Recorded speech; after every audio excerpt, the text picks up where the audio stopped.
Hello, everyone, and welcome to another edition of Marvel Talk as I'm back with episode 4 of season 2 of What If Iron Man crashed into the Grandmaster.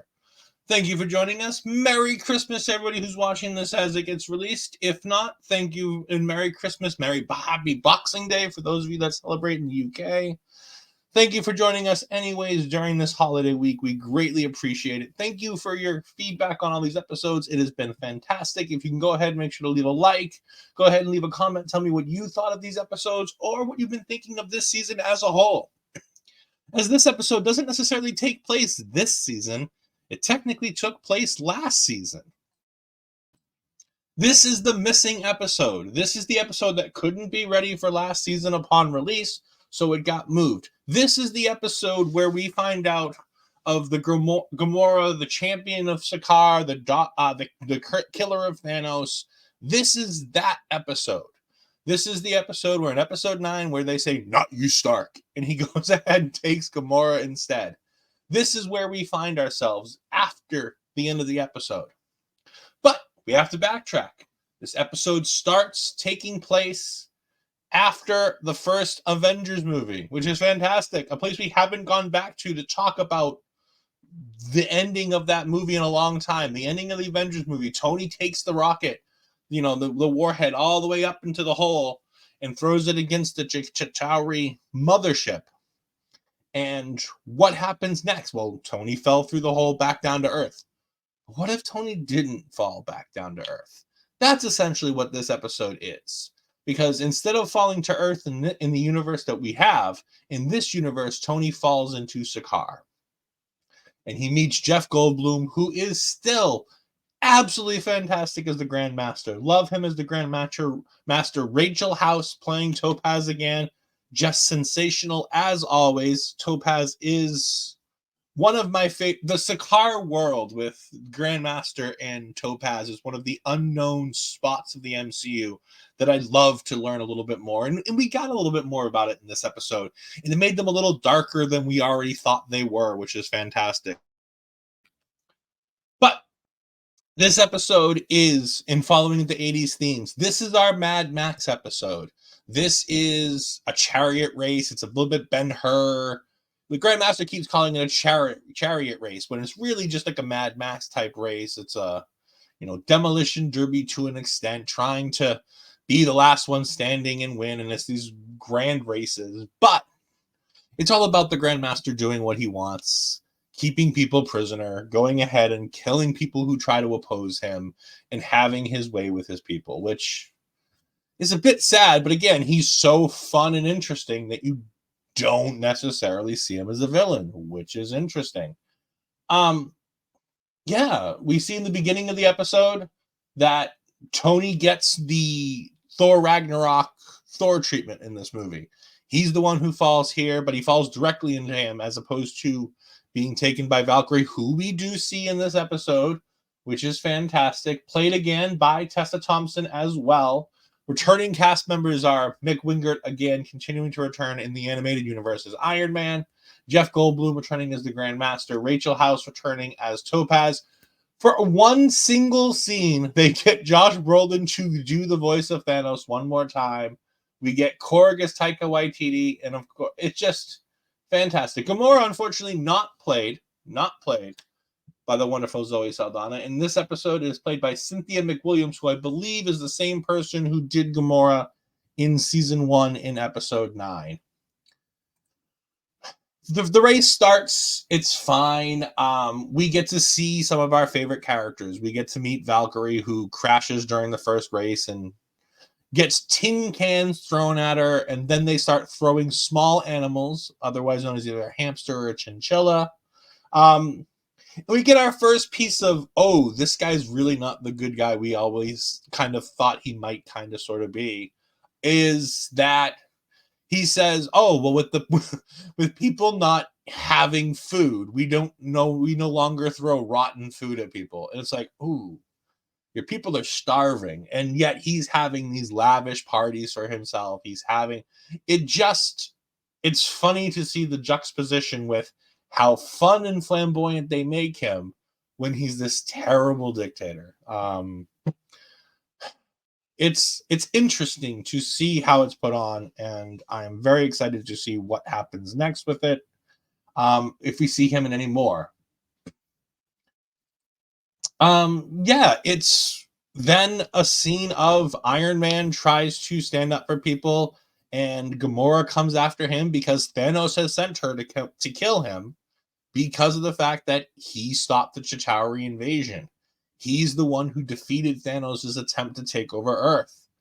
So they get thrown into a room together with Korg for some reason. It looks like it was supposed to be a romantic scene, and neither one of them are playing along. And Korg's there, and he's like, "What the hell is he doing here?" Just a whole bunch.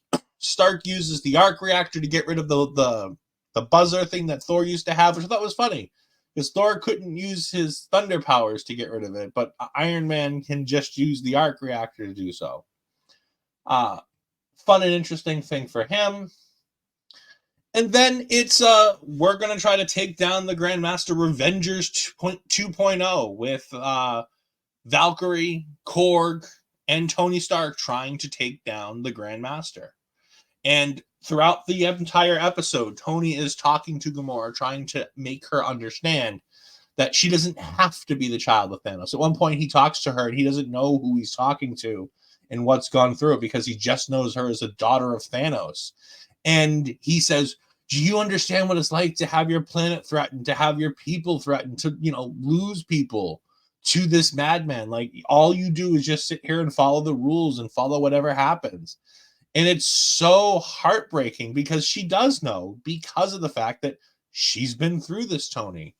It's nice to see him continuously trying to get her to be the good guy that he thinks that might be there. Maybe it's to save himself, maybe it's not, but we continuously see him doing it. In the race, it comes down to four people, and Gamora gets taken out by Topaz. And then Valkyrie's car crashes, and it's down to finally just Tony Stark and the Grandmaster, and Tony manages to win. He wins the final race, where it's the Grandmaster's reign of terror over these people, or it's Tony Stark's newly created armor, which is actually a transformer, which is one of the coolest things that's ever been seen in one of these What If episodes that I really enjoyed. And so as soon as he wins the race, he hits a button and he starts jumping out of it, and all the armor starts clinging to him as the car disintegrates into this wonderful transformer. Maybe it's a GoBot in this universe because of the fact that we know GoBots based on the holiday special from Guardians of the Galaxy last year are canon in the universe. So maybe it's GoBots in this universe. Either way, Tony wins. And the Grandmaster's like, "Nope, it was a tie, and I'll choose the winner, and I choose me." Tony's like, "That's not right." The people aren't happy with him either. They start booing him. They're not happy with the Grandmaster. And he says, "Topaz." And Topaz starts bringing her car over, which has the melting stick at the front of it. And Valkyrie, with her car that can barely move, goes ahead and drives into Topaz's car, which causes her car to explode, which causes the melting stick to roll away. And it rolls right to the bare foot of the Grandmaster, and the tip touches his foot. And he starts to get ready to melt. And he goes, "I'm melting! I'm melting!" Reminiscing The Wizard of Oz. Again, all these wonderful throwbacks. Fun and fantastic. But again, it's another episode of it. It felt very, a lot happened and nothing interesting or important happened. It's one of my least favorite episodes. I love the GoBot / Transformer aspect of it. I love that it's basically riffing off of Thor Ragnarok, which is one of my favorite MCU Marvel movies. But at the end of the day, there's nothing great. The best part of this episode is at the very end, where Tony's getting ready to leave. And he's leaving Valkyrie in charge here, and she's going to try to make this place better. Because Tony earlier in the show had said to her, when she says, "Why are you doing this? Why are you saving these people?" He's like, it's like a campground. You try to leave this place better than where you found it. You try to clean up after yourself. You try to make sure that no matter what condition it was when you got here, that when you leave, the next person who's taking your spot has a clean, wonderful spot to be. And that's why he was trying to overthrow the Grandmaster. And so Gamora comes up to him and she's like, but Tony, I can't go home without you. I was sent here to kill you. I have to bring you back. And they come up with a plan. And in the final scene of the episode, he comes back with Gamora like he's been taken prisoner. And Thanos is overjoyed and he's talking down to Tony. And then she's just like, now. And she jumps at Thanos, and Tony has the melting stick behind his back in his hands, and he tosses it to her, and she kills Thanos with the melting stick, and the episode ends. We get a quick little end credit scene where we have the Grandmaster, who's not fully melted, not dead like it was in Thor Ragnarok when somebody got hit with the melting stick. He's like, get a bucket. So they're going to try to put the Grandmaster back together in some way, shape, or form. Again, it's a fun episode. I really think, like Andre said yesterday, I think it would have been better to have had it. What if Happy Hogan Saved Christmas on the Christmas Day episode? This felt a bit out of place for everything. Not only did it feel out of place in this random episodes of season 2 that we've been seeing, where it's just a bunch of random stuff that doesn't talk back to season 1. It feels out of place because it goes back to season 1, but it feels out of place because even in the thinking of how it looked in season 1, it doesn't fit there either. It's its own little island of misfit toy. It doesn't fit where it belonged in season 1, and it doesn't really fit here, with the exception of it has that 80s feel, movie feel with the Mad Max theme. Yeah, it's not the greatest episode that they've done yet, but it is one of the episodes that they've done. It's all right. It's a good time. And at the end of it, you feel fun. You feel like you've had a good time, but at the same time, I'm not getting anything great from any of these episodes yet that I did from season 1, with the exception of What If Season 2, What If Peter Quill Attacked Earth's Mightiest Heroes. I really love that episode. Again, you can go back on the YouTube channel and check out all the episodes, including What If Nebula joined the Nova Corps? What if Peter Quill attacked Earth's Mightiest Heroes? Yesterday's episode, What If Happy Hogan Saved Christmas? All kinds of fantastic stuff here. And we've got all the rest of the episodes coming. You can find me on Twitter at edfries12584. You can find me on the Twitch at edfries2002, where I go ahead and stream gaming content, where I simulcast all my Marvel Talk Taking Over episodes. And again, you can catch me tomorrow night on Taking Over as we cover the last episode of NXT for the 2023 calendar year. It's been a fun year on NXT. We're looking forward to New Year's Evil, but you can catch us there. Otherwise, one of us, either Andre or myself, will see you tomorrow, or maybe both of us. But until then, we'll talk to you later. Goodbye.